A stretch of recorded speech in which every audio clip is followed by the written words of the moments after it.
So as we get into the next new week, we start with part 11 of this, and you'll see that we've now got the left-hand panel of the Swell box up. So it's actually in the correct position now, not balanced on the top of the soundboard upperboard. And to do that, as I said in the last video, we needed to get a couple of trolley jacks because I'd put the organ too far back against the wall. And so that trolley jack, one of them is just lurking there. So later on today, we're going to put the second section of the back on, because that's now prepared, with a new piece of timber let in like we had to with the other one, where there'd been rot and woodworm. And we're going to put the front on, all being well, as well. Then I'm going to paint the interior of the box white. And then we'll bother with the lid. I've done the top of the box and that's already painted, ready to go on. We'll do that last. So I've got another trolley jack at the other side, and we'll jack it up and we'll move the organ then back. Because what I've not taken into consideration is that conduit which runs behind the organ. If I just get the camera to show that. So you've got a 20mm conduit, and that holds the Swell box off the wall. And that's why we needed to move the organ forward. I'd not thought about that. So there we go. So that's where we are to start this part. Okay, so we're on Tuesday now, and as you can see, we've got the left, right, and the top and bottom back panels now in place.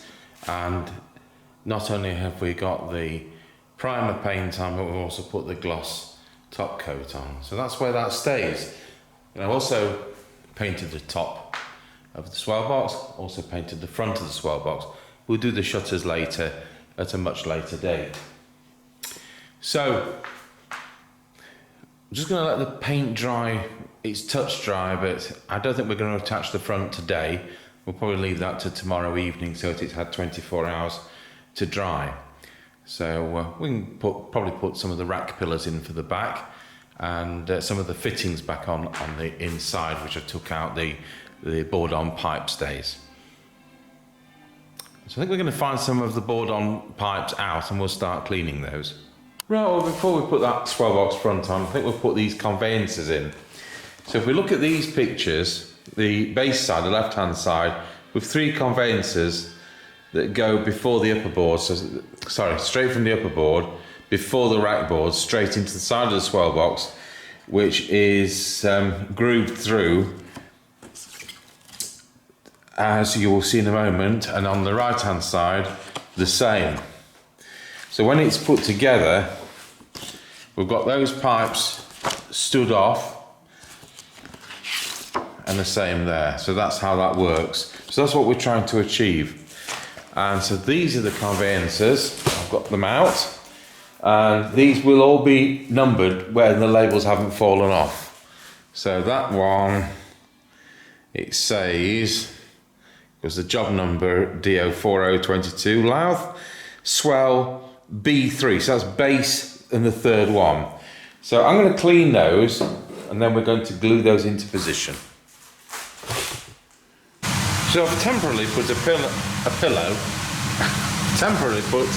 pulley onto the building frame there, and funnily enough, one of the screws went into an existing hole, so perhaps they had it there. There's a hook just here, we've gone handheld, as you can tell, just there, and then we've done a kind of knot just so we can set that up. We would have it a little bit more. Let's just show you the bounce. You can see that that's full of air. So what we're going to do is take a pressure reading, which we need, because we're going to be sending the oboe pipes in for revoicing to booths of leads. Right, so what I've done here, I've got the pressure gauge, which is in inches of water, so we use water gauge, and I've put it into a pipe hole that the pipe fits. So we've just done a little test. We've got 2 3/4 inches by the looks of it. So, Mr. Chippy, if you'd like to push that note. Yeah. So, 2 3/4, it's under the 3. 3 would be there, so just under the 3. So we'll say 2 3/4. I've tested it in 2 holes, so that's where we are. So I put these conveyances in, so we're going to put some of those pipes in, which I've cleaned. Unfortunately, there was mouse damage to 4 of the 6 stopper leathers. So I'm going to show you how that's dealt with.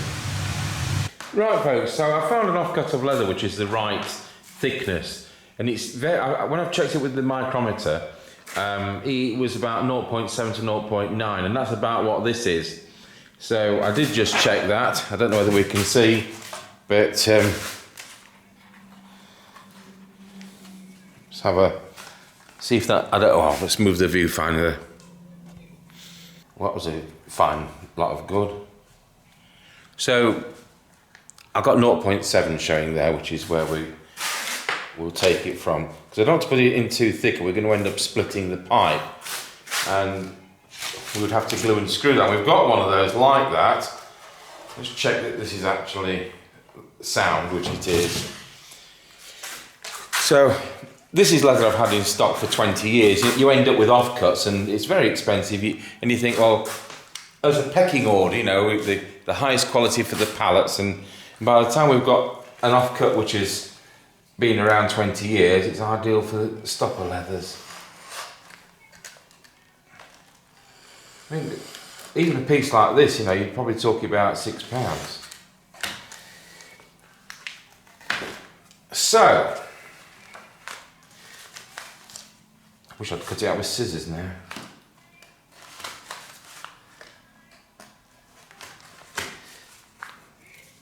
We're just going to fit this, and then it's going to have to be lubricated. Now on the stopper handle will be a notch, and it's here, and that indicates the front, because these will only going to fit one way around properly. Everything's made by hand, so there's going to be a tolerance, and so that's how it's been manufactured. So I'm just going to pop that in the top just to kind of mark it. You know what, I left the hammer upstairs. I'm just going to lightly tap this in position.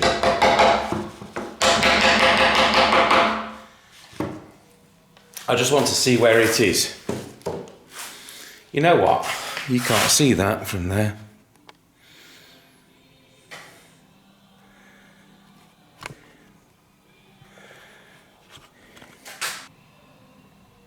Okay, so there it is in the top.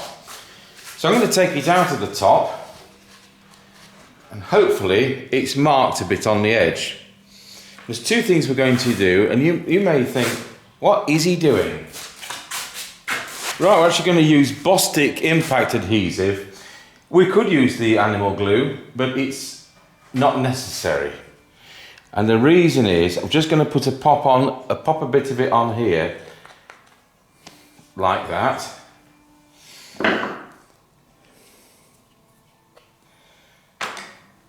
And what we're also going to do now is to apply some tallow grease, because these have to be lubricated.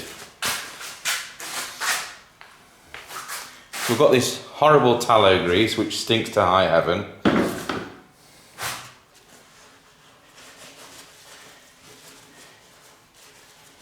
In this organ, the original ones have been black leaded, but that's not something I was ever taught. You can't use mineral grease, you know, like car grease, because it will rot the leather. So it might work initially, but it won't be long before you're having to re-leather all the stoppers, so it's tallow. So I'll try and get that in the middle. So with that, it's gone and turned itself round. So with that handle to the front, we're going to carefully hammer that in.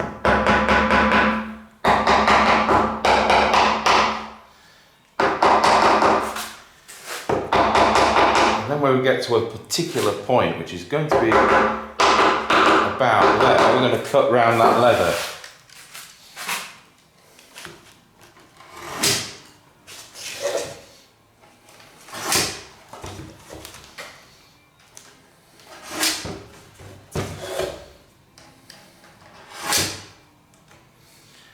So that's now in, and of course the glue will set in about half an hour. So we'll be able to move that up and down as you normally would. But that lubrication is important. We're just going to check that sound, and there's no splits. I'm not putting this to my mouth, I'm putting my hand to my mouth and blowing through my hand. And now we've got a nice note. So that is another one done. Right, so now fitted the bottom pipes. They're not the bottom 3 notes, so the 1, 2, 3, 4, 5, 4, 5 and 6, notes 4, 5 and 6, that's C, D, F sharp, G sharp and A sharp for the violin diapason, Geigen principle I think they call it in this case. Now what I want you to notice is that we haven't got the swell box top on just to make it easy to get these in, and we're putting that on later today. I just want you to look at the top of this back one. It goes round on itself because it wouldn't physically fit in the box otherwise. So it's what we call mitered. So because this organ was originally built to go on a balcony, there must have been restricted height, and so that's how they've overcome it to make the organ only so many feet tall. It's probably only about 14 feet or something like that. So that's where we are. Those actually play beautifully, and they were the ones which have those conveyances which go from the soundboard normal position into the side of the swell box, and then it goes behind inside the timber of the swell box, and it's what we call grooved. So it's a very neat job. We'll be doing the other side when I find the pipes. In the meantime, I've got the board on, which is the backstop for the swell. And the reason I've got the camera out is to show you this. We've got a split.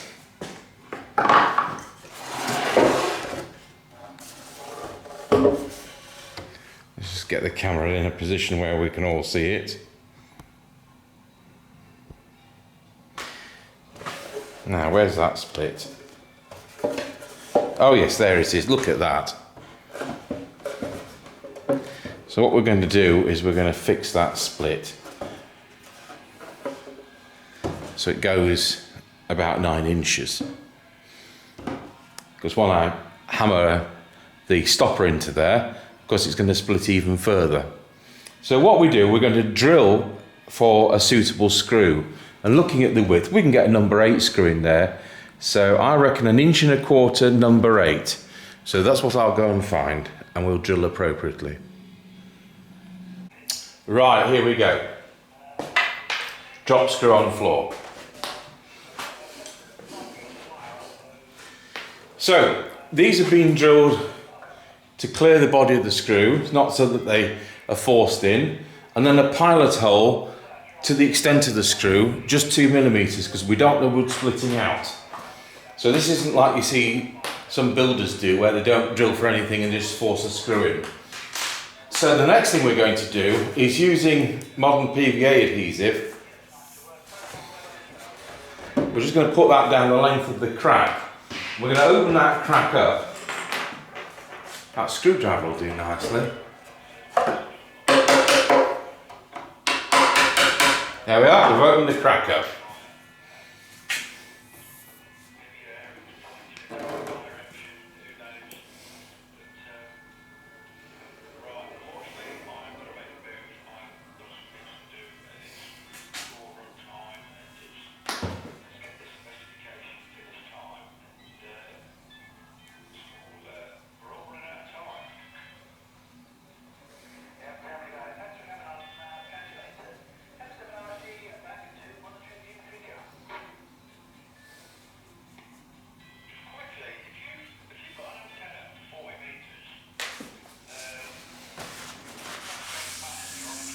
I'll go over that with a damp cloth later.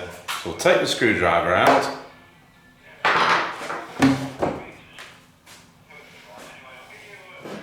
We'll apply grease to the screws as usual.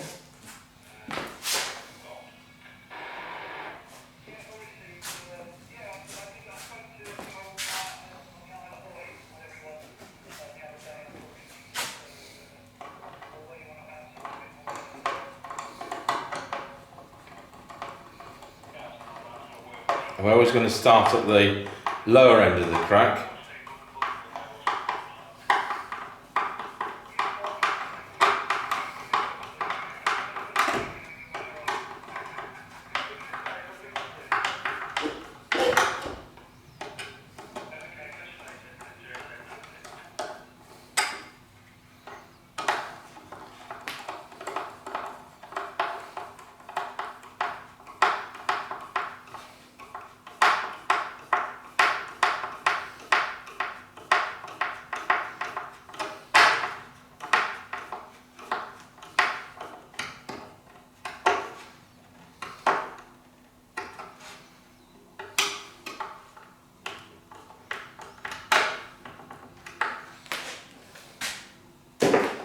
Right, we'll now get a piece of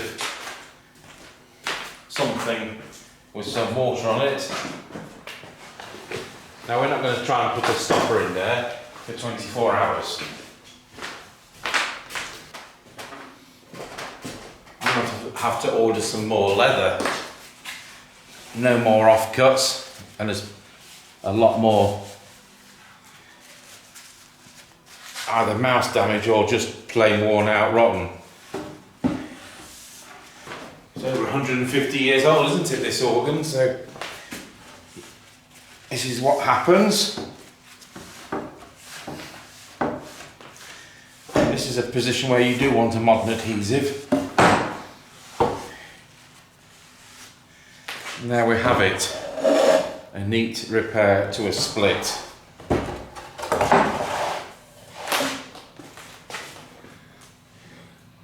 So what we've got here is a pipe with a broken foot.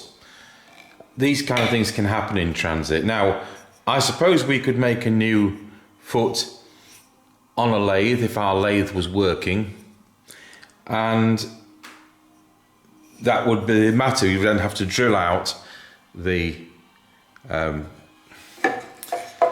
of the pipe, get the words right. But what we're going to do instead is going to make this plate to go over, this is mahogany, to go over there, tight fit in there, and that will be eventually glued in with animal glue, as they will be. We don't glue those till they're actually in the rackboard in the organ, because you can never be sure what's actually vertical until you actually put it in the organ. So what we're going to do is to put some very small screws in, and we'll put PVA adhesive between there and the organ pipe, and hopefully that will be fixed. Okay, so that's the block mounted on there, and the pipe's mahogany as well, so it does actually match. Screwed on, and now all we need to do is to get the pipe foot, and that will be a nice tight fit in there.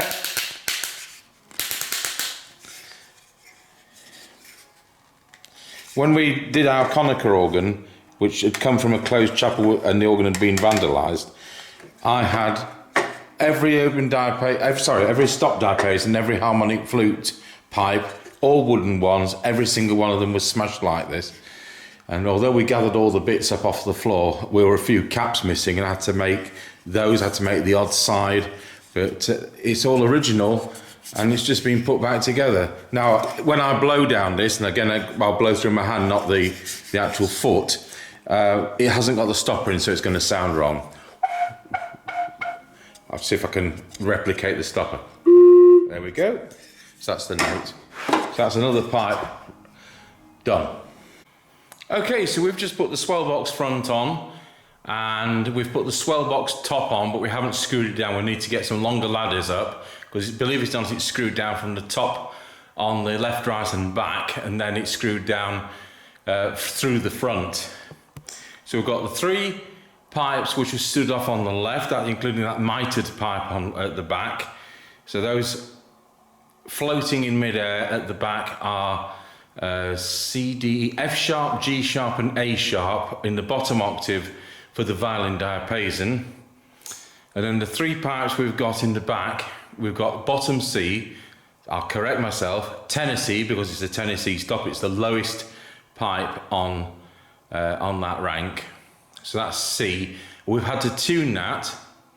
So we've had the wind on, we've tuned it because it's so close to the top of the swell box you really wouldn't be able to get to it. So that's done, and the other two are other notes on that rank which we've also tuned.